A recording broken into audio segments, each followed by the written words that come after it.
Consider supporting Archaeosoup on Patreon for as little as $1 per month. Link available in the video description. Thank you.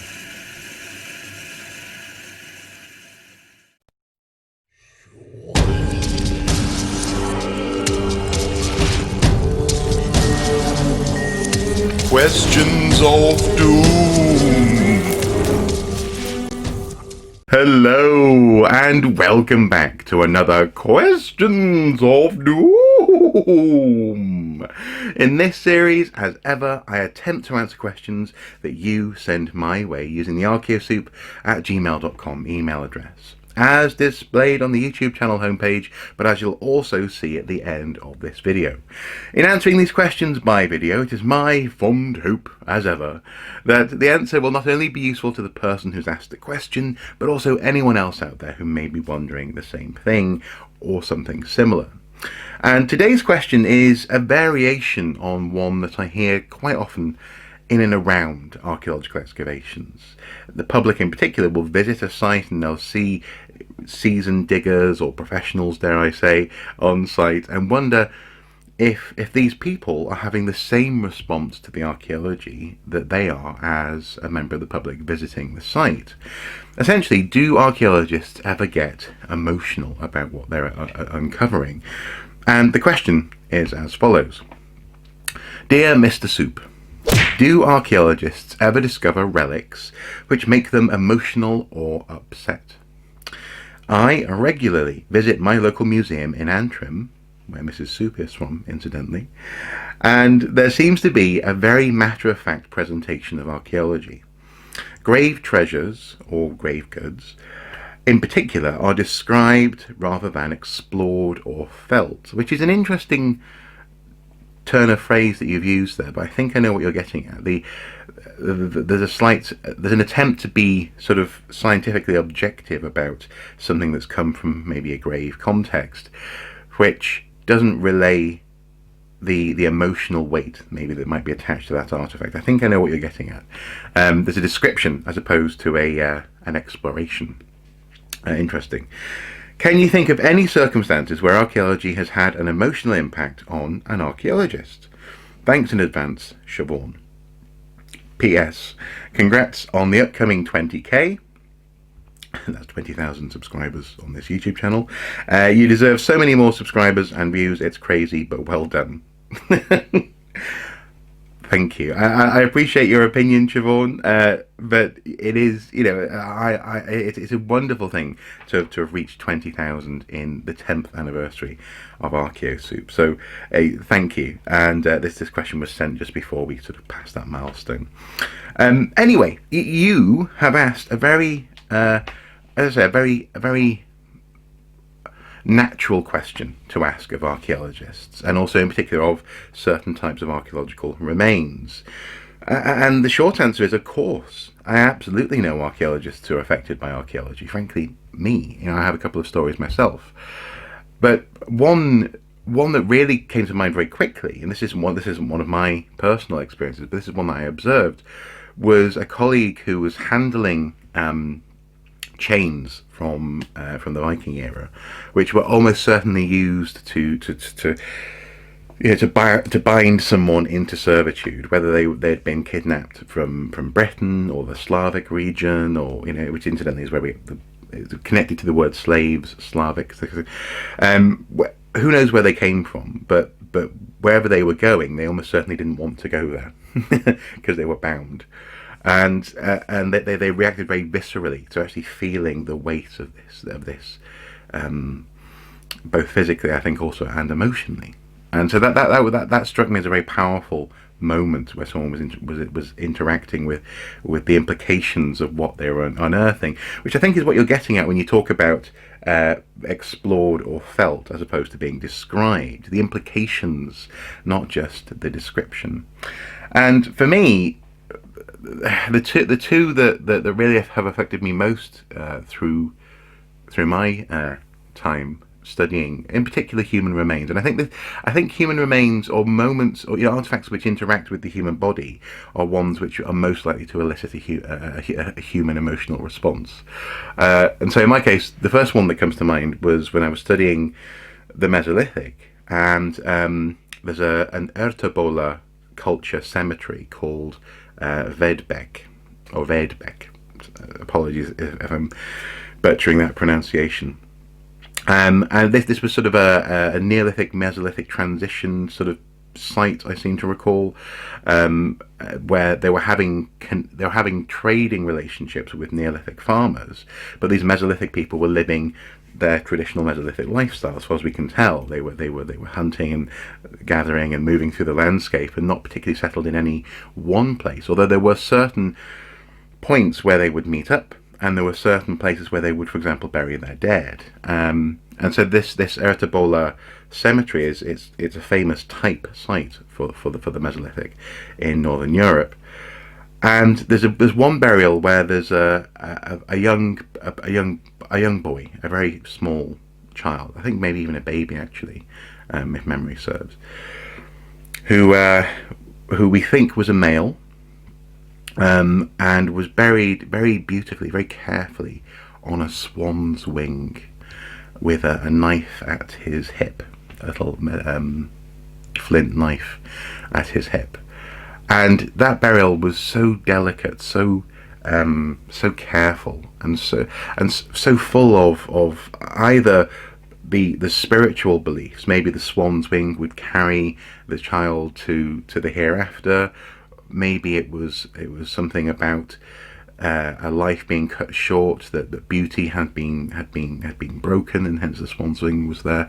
We sometimes see this in 19th century grave furniture, where like for example a column that's been snapped, as it were, deliberately carved to look as though it's been snapped, represents a life cut short in a grave context, or in a cemetery context. So maybe this is that sort of thing going on. There's lots of possibilities in terms of interpretation.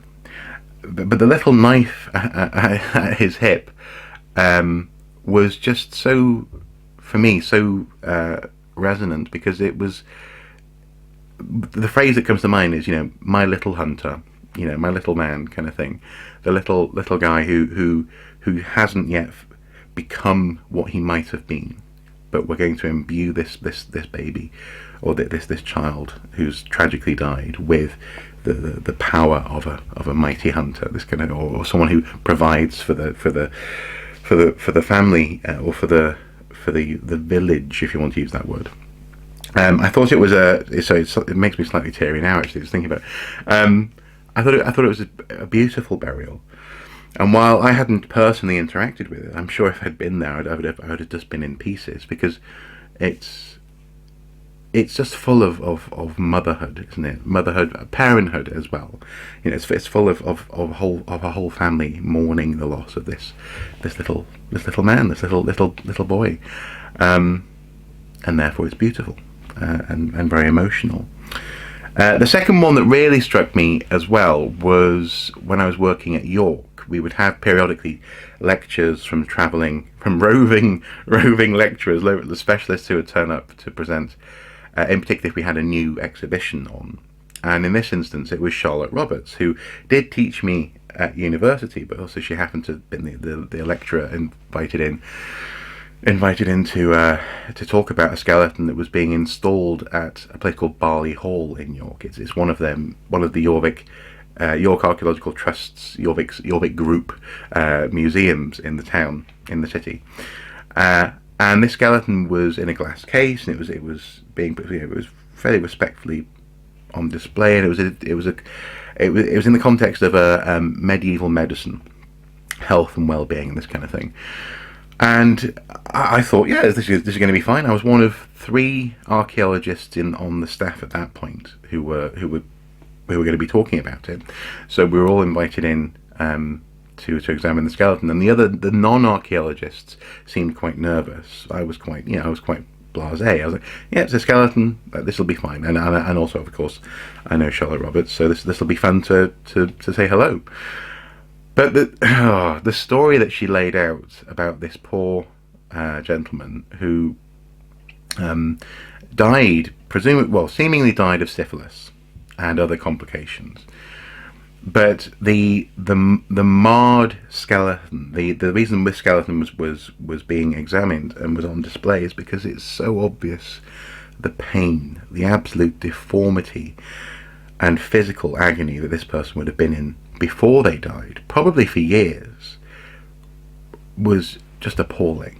You know, the pot-marked skull particularly bothered me, and the jaw line. And I think also, in addition to syphilis, they'd also had an abscess. A tooth had gone bad, so that had, in her words, had blown out some of the bone in the jaw. And I mean, what's the right word? I wasn't horrified, but I was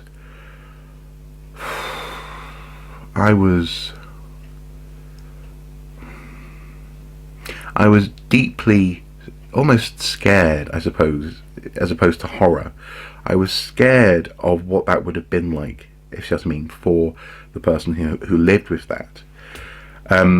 I couldn't help but imagine that fate, you know. And the thing is, often with syphilis, syphilis remains. The effect on the skeleton can be dramatic, but also you'll sometimes get a certain type of person will look at that and go, oh well, they shouldn't have been mucking about, you know, shouldn't have been having an affair or whatever, or seeking comfort amongst the ladies and men of the night, this kind of thing. So there's an element of a moral judgment that some people bring to a skeleton like that, which actually did happen in the group, and Charlotte kind of shut it down. Really, she said, but it doesn't matter. You know, how many people today have one night stands and so on and so forth. It's that the moral element of this man's life, whatever he did, or however he contracted it, it could have been through marriage. You know, it's possible. It doesn't really matter. What matters is the fact that even if he did, as it were, play away, or have an affair, what happened to him next was punishment that far outweighed the crime, as it were. And and then also there was a hint that maybe, I seem to recall that he'd had a broken leg, or maybe I'm squashing two skeletons together there in this particular exhibition. But I think there was a misaligned shin breakage, lower leg breakage, and so the idea of this person contracting syphilis, breaking their leg, ending up probably in a sort of a medieval. So maybe a hospital setting, hospital in the sense of a place where sick people go to get as much care as they can, but also almost certainly being ostracised for his actions, his appearance, and also his requirements. You know, he was clearly it was going to be a burden on whoever was looking after him. And then obviously the physical deformity and the physical pain. I mean, goodness me, it just sliced through me. It was striking, and I've never forgotten it. And this, I suppose, is the crucial element here. Is that one can shed a tear, one can relate to individuals, but also, of course, as well. I can almost hear some archaeologists at the moment going, "Well, you shouldn't empathise too much with whoever it is you're excavating, or whatever it is you find, because then you're biasing the data." But that's not the point. You know, this is after the fact. The skeleton was in a box. You know, he had been very well excavated and studied in that sense. But I think moments of resonance, emotional resonance, can have the effect of firmly fixing certain facts and ideas in your head as well. So it can have a sort of an academic benefit as well. It's not just, again, I'm just hearing some friends and colleagues saying, "Oh, don't be so, it's such a soft way of approaching archaeology." But it's not actually. It's human. It's a human way of approaching archaeology. And actually, if you don't mind, I've got some more notes here from on the Soup Kitchen, where people who do or have supported Archaeosoup on Patreon gather. We had some comments from other archaeologists and friends about their experiences, and I'll share 3 of them just here, just briefly. So one person said, "Last year I worked on a Neolithic grave containing 2 adults and 4 children, beautifully arranged. Many of my colleagues who do not deal with dead people this often were really affected by it. I also realised it happens to me when excavating burials of children for long periods of time." And that was someone who interacts with, recently I've been interacting with sort of Bronze Age cemeteries. But again, it's demographics, it can be individual responses, and actually we'll come back to that in a moment, actually, individual responses. Next, this is actually from, I'll tell you who this is from. This is from Andy Brockman. Which brings us to our TV Expert of the Week. TV Expert of the Week. Well, this is pretty impressive, Andy. Big question is, what is it? That's a very good question, and the short answer is we don't know. He responded to this question. I sort of said to him, "What do you think of this question? I think it's quite cool." And he said, "Well, actually, here's my story, or here's one of my stories. Although prepared for it, a first encounter with traumatically fragmented human remains on the Ypres salient, the Ypres salient, the battlefield, the World War I site, was shocking. But fortunately, the supervisor was looking out for a reaction and offered the chance to talk about it. The issue is a reminder that mental health issues can affect anyone, and mental health first aid should be included in any project, and especially one where human remains might be involved." Don't get me started on how irresponsible the producers of Nazi War Diggers were in this respect. Well, okay. Yeah, fair enough. But in particular, I know that Andy was sort of referring to their disarticulated human remains. When you first come across, I have never come across fully, properly disarticulated. I've come across skeletons where bits have gone missing through later grave use, for example, other grave diggers digging through older graves, but I've never seen in person a skeleton in the ground that's just the result of an explosion. And that's something I know that he was struck by, was the effect of seeing seeing the skeletons scattered and then realizing what did that and how that happened. It's visceral. It's the sort of thing that soldiers need therapy for. So if you're not ready for it, then it can be quite shocking. And I suppose to add to that just very briefly, in so much as I think there's also an element there of we all learn the skeleton, throughout some point in our lives, whether it's in school or outside of a school setting. But we learn the skeleton in the context of all the bones being together. The skull isn't above the neck, and the neck is above the ribs, and the ribs is above so on and so forth. But if you find all those bits completely disarticulated, that's on a fairly deep logical level, that's a challenge. And then on top of that, you have the implications of what you're seeing, which can then have an emotional impact as well. It goes beyond just being a puzzle to put back together. It becomes something which is the effect of war in that context, or for example, there were skeletons where maybe someone's head has been removed and put below their feet, which implies certain social and often religious implications. This stuff can be surprising and therefore can be emotionally shocking. And finally, I haven't ever been particularly upset by the discovery of a skeleton, says one of my friends, but I have felt more connected to some, more responsible for them as individuals than as a group. It's a weird thing how some skeletons, I'm just adding this, how some skeletons can elicit that emotional response. I've gotten upset about the treatment of some sites and human remains, but that's a different issue. I have had friends react badly and need to be moved to other excavation areas. And weirdly, I'm currently reading a PhD thesis by Chris Green who recounts a story of a man who is excavating a skeleton on a farm in Iceland. And when he meets the farmer, he has the same gap tooth as the skeleton, resulting in a strong emotional reaction. Isn't that interesting? So the farmer seems to have a similar gap tooth and sees the skeleton in the ground, and there's a connection there. Whether there's an implication there that this is an ancestral farm, and I'm not sure, but you know, something like a gap tooth is not an uncommon thing to see in a grave context, and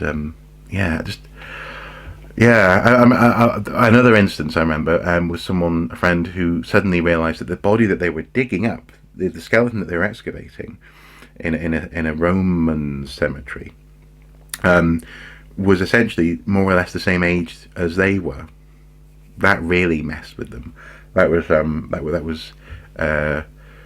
She, in this instance, was really, really upset and had to leave for the day, because she just realised, I'm older now than this person ever was, and that really messed with her. And we met her in the pub later that day, and she had a lot. Well, by then she'd had a bit to drink as well, so we had a lot to talk about. But there we go. Yeah, emotional responses to archaeology, I think, are a healthy and crucial part of archaeology, because it keeps us, as it were, on the humanities straight and narrow. Actually, it helps us to relate to the human aspect of what we're doing, which is should be at the core of all good archaeology. The implications for life, the truth of living at a certain point, a certain time, and also in the case, for example, of tremendous illness, the implications for movement and living, and so I've said that 3 times now, living, but I mean it in subtly different ways. So in the case of a disability, the implications for being different in a given society. When it comes to more general human remains, the demographics and the age at death and so on and so forth has an implication for the social makeup of society at that point.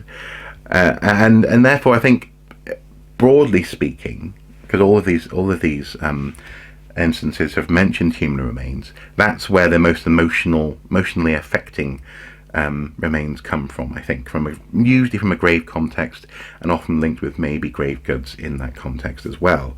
It's funny, actually, because when I mentioned this question in the soup kitchen, I didn't actually quote the question. I laid out roughly what it was about, being emotionally affected by archaeology, and everyone responded with a human grave context story. So I think there's something there as well, and I think that's probably the most natural place to find such responses. Although, if I'm honest, a certain Chloe Duckworth of Newcastle University said glibly, she was trying to get a wry smile, but she had stories of colleagues who had turned up on site and found shoeboxes filled with human excrement.